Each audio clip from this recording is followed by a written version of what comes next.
Baik, untuk bahas mengenai polemik data definisi kematian COVID-19 di wilayah Indonesia, ini kita sudah tergabung dengan kedua narasumber. Pada pagi hari ini sudah ada Dr. Agus Dwi Susanto, Ketua Umum PPPDPI atau Perhimpunan Dokter Paru Indonesia Pusat. Selamat pagi, Dr. Agus. Selamat pagi, Mbak. Sehat ya, Dok ya? Alhamdulillah. Kemudian juga ada Dr. Windu Purnomo, epidemiolog dari Universitas Airlangga. Selamat pagi, Dr. Windu. Selamat pagi, Mbak Rate, Mas Bayu, dan Dr. Agus. Baik, Ya. saya mau ke Dr. Windu dulu, Dok. Kalau melihat kan sebenarnya saat ini walaupun sudah direspon oleh Jubir Satgas Penanganan COVID-19 bahwa tidak ada perubahan definisi kematian COVID-19, namun apa yang paling mengkhawatirkan kalau memang definisi kematian COVID-19 ini nantinya akan dirubah?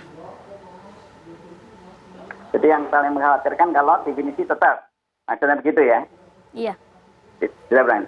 Ya seharusnya memang definisi itu harus menyesuaikan atau sesuai dengan apa yang sudah didefinisikan oleh WHO. Jadi memang kalau WHO tidak memilah ya, bahkan memperluas ya. Jadi artinya kematian kalau kan sebenarnya gini ya, kematian itu kan memang harus diaudit ya, karena kepentingannya untuk surveillance ya, kepentingan untuk mitigasi, pencegahan nanti supaya tidak terjadi kematian-kematian yang lebih besar. Nah, jadi kematian itu sesungguhnya kan macam-macam ya.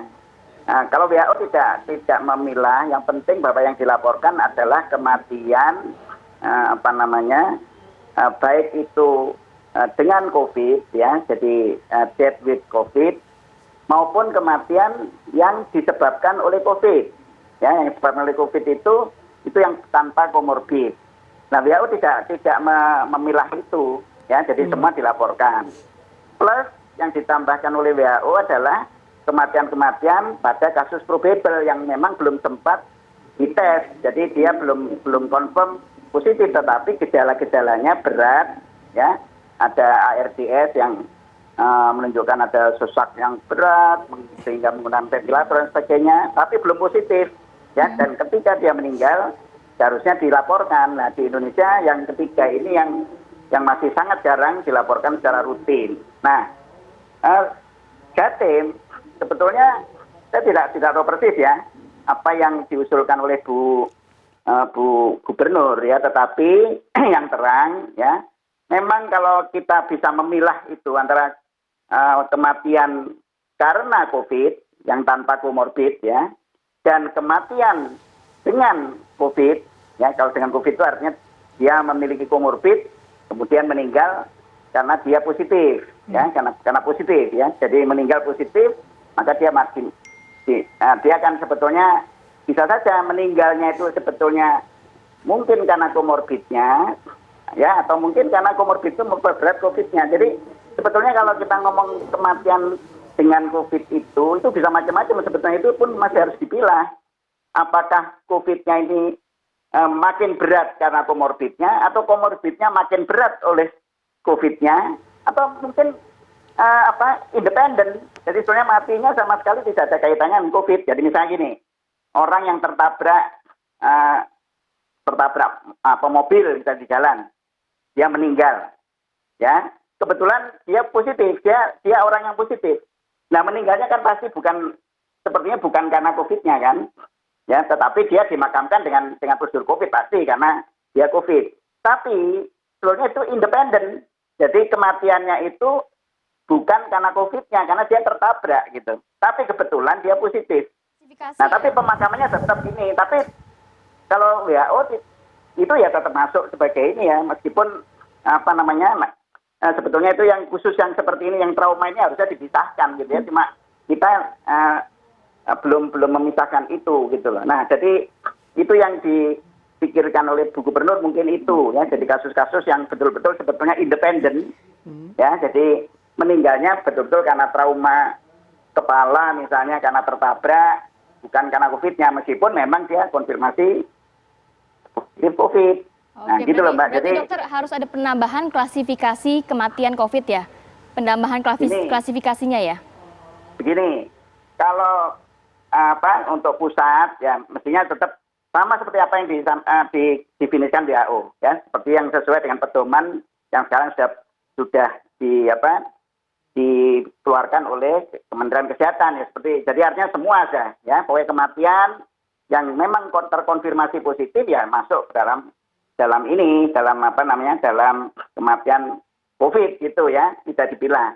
Tetapi untuk kepentingan surveillance ya dan mitigasi ya untuk pencegahan selanjutnya, maka untuk secara internal ya boleh setiap kabupaten kota atau setiap setiap provinsi itu memilah itu supaya nanti dia bisa melakukan pencegahan. Contohnya begini, di Jawa Timur kan sebagian besar karena yang with COVID ya, jadi yang dengan komorbid ya. Jadi itu di atas 70%. Nah, kan kita bisa tahu, loh kenapa kok 70% ke atas itu dengan komorbid.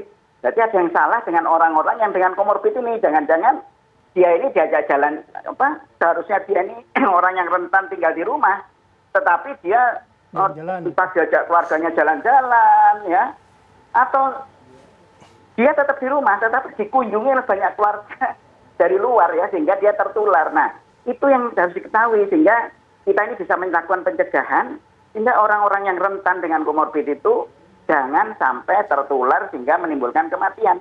Nah, jadi maksud saya kepentingan surveillance itu sangat besar ini kalau kita bisa memilah. Karena secara epidemiologi itu ya ada yang namanya faktor risiko. Jadi baik kematian, baik kasus itu ada faktor risiko. Faktor risiko itu harus dilihat menurut orang ya. Jadi person itu ya bisa penyakitnya, usianya, ya kemudian tempat, ya dan waktu. Nah, jadi ini bicara tentang orang itu ya bisa umurnya. Jadi kita juga harus tahu sebagian besar yang meninggal ini, CSR yang meninggal tertinggi ini yang golongan umur berapa? Sehingga kita bisa melakukan pencegahan kalau yang umur yang tua ya di atas 60 tahun yang banyak meninggal. Nah, berarti kita harus melindungi orang-orang yang tua ini. Jangan dibawa pergi, jangan dikunjungi, ya. Baik. Yang tidak perlu. Dok, ya, nanti begitu. kembali lagi ya ke Dokter Windu. Saya mau ke Dokter Agus dulu, Dok. Yeah. Kalau kita bicara soal COVID dan komorbid begitu ya, kan sudah banyak informasinya bahwa komorbid ini akan memperparah COVID ini sendiri. Boleh nggak di-share kepada kami hubungannya itu seperti apa sebenarnya? Karena orang akhirnya banyak yang juga nggak yakin ketika keluarganya meninggal bahwa itu mungkin itu sebenarnya bukan karena COVID, tapi memang udah ada penyakit bawaannya aja. Jadi bukan karena COVID-nya gitu loh, Dok. Ya, terima kasih ya. Memang kita harus akui bahwa sebagian besar kasus COVID di kita itu disertai dengan komorbid ya. Terutama 3 penyakit besar. 1 hipertensi, 2 diabetes, yang ketiga adalah penyakit jantung. Itu data di nasional sudah ada seperti itu, di berbagai rumah sakit seperti itu. Nah sekarang yang mesti kita diskusikan kalau kita bicara kematian pada pasien COVID adalah proses perjalanan penyakit COVID itu sendiri kan kita tahu ada 5 level. Dari tanpa gejala, ringan, sedang, berat, atau kritis. Dan mendefinisikan itu tidak terkait dengan komorbidnya. Ya, tidak ada kaitannya dengan komorbid. Definisi ringan, sedang, berat, kritis itu. Ya. Oleh karena itu apabila sebuah pasien COVID-19 meninggal, tentunya kondisinya sudah masuk di dalam derajat mana? Derajat sedang, derajat ringan, derajat berat, atau derajat kritis. Kalau dia masuk di dalam kategori derajat kritis, boleh dikatakan hampir semuanya itu karena COVID. Meskipun dia memiliki komorbid. Ya, ini mesti diperhatikan betul. Sebagai klinisi saya kasih gambaran saja. Di Rumah Sakit Persahabatan, pasien yang kritis itu yang meninggal 67%.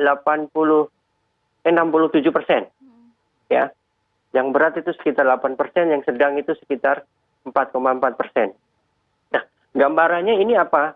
Kalau seorang pasien misalnya, saya kasih contoh, derajat ringan, kemudian dia meninggal, dia ada komorbid penyakitnya jantung, maka ini yang perlu dipertanyakan. Karena apa? Seharusnya COVID ringan itu tidak meninggal.